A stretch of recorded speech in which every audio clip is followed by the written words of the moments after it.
Ah.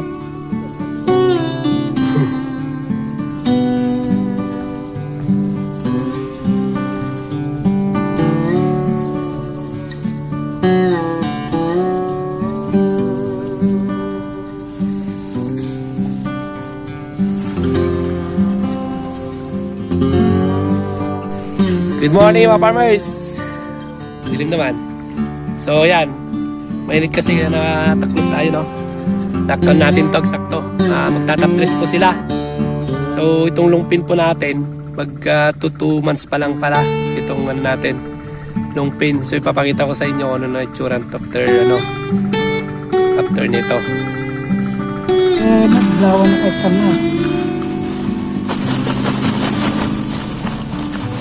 Sama display po. Maday. So ito mga farmers, yung top 3 nila 17017. So halong nitrogen tsaka potassium. Ito talaga yung pang top 3 sa sa palay na magto 2 months pa lang. So ito yung pan natin palay na ano ko sa inyo. Ayan. Lungpin na sabog tanim ang ginawa. So nung bumalik tayo dito, parang wala pang damo noon. Kasi maliliit. Pero tingnan nyo po ngayon kung sino yung matatangkad. Yan po yung damo mga farmers. Yung matatangkad na yun. Sabi ni Kuya, yan. Yan yung mga damo niya mga farmers. Pero ito, ang diskarte niya to para mamatay. After mga 3 days, i-spray nito. Para tapos, di ba abunuhan ngayon, after mga 3 days, i-spray nila ng pandamo. Yung po yung diskarte niyan. Kasi medyo mahirap patay ng mga yan eh. Yung po yung diskarte niya, tapos patubigan. Tapos mabubulok na po siya. Unti-unti siya mabubulok. So dapat madami po yung tubig po niya. Ayan.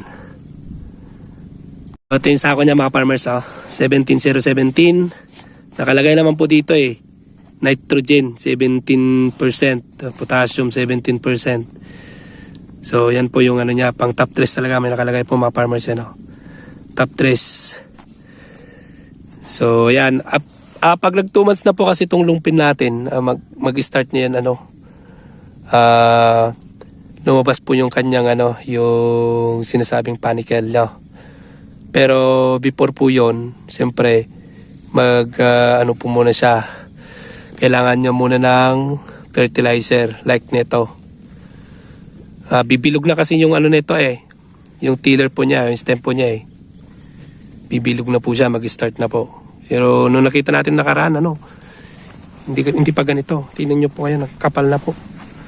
Ang kapal na po yung kanyang yan makapal.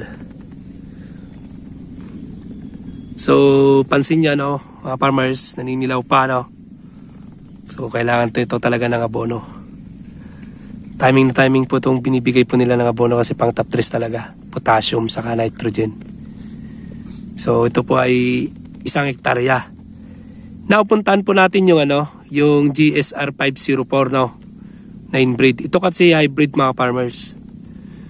So ganyan kaganda ng lungpin na 20096. Yan po yung resulta po niya. Ano po ito mga farmers sabog tanim po ang ginawa.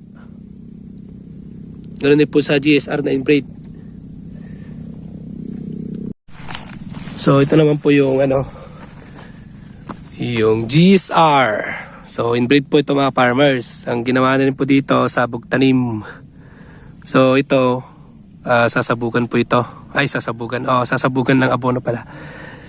So halos magkatabi lang po yung lungpin. Dito po yung lungpin Sa kabilang kasi ito Sa likod po natin yan po yung lungpin. So dito GSR 504. So doon po sa kasamaan po natin, nabanggit po niya na mas maganda raw po yung GSR 12. Yung pinakita ko po sa inyo na raep ang ginawa lipat tanim. So mas maganda raw yun based po na try po nila sa pagtatanim po Pero for now ito po ay parehas po na inbreed po yon, GSR 12 tsaka 504. Ito yung 504 mga farmers. So, ang ginawa dito, sabog na at inabunuhan na ngayon pang top dress 17017. So pares sila sa lungpin no, naninilaw. So kailangan ng abono yan. Nag 2 months na to. Itong ano po niya, tiller po niya yan. Nagkukusang bibilog yan.